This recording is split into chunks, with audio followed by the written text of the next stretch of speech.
Les opérations de sauvetage continuent près de Shenzhen en Chine après une coulée de boue qui a enseveli 81 personnes dimanche.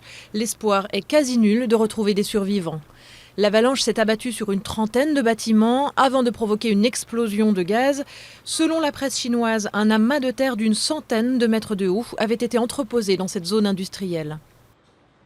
Un exploit dans l'aérospatiale, la société SpaceX a réussi à récupérer le lanceur d'une fusée. Après avoir décollé de Cap Canaveral en Floride et effectué un vol de 11 minutes, le premier étage du lanceur de la fusée Falcon 9 est revenu se poser en douceur sur Terre. L'enjeu est de taille, récupérer les lanceurs permettrait de réduire fortement le coût des mises en orbite. Les assignations à résidence dans le cadre de l'état d'urgence sont-elles conformes à la Constitution ? Le Conseil constitutionnel français rend sa décision aujourd'hui. Depuis les attaques qui ont fait 130 morts à Paris, quelques 360 personnes ont été privées du droit de quitter leur domicile le soir.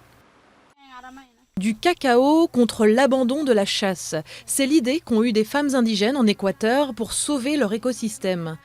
Elles offrent des plants de cacao aux femmes dont les maris renoncent à chasser. Résultat, la faune est préservée, les cacaotiers évitent la déforestation et les femmes s'émancipent grâce au commerce équitable.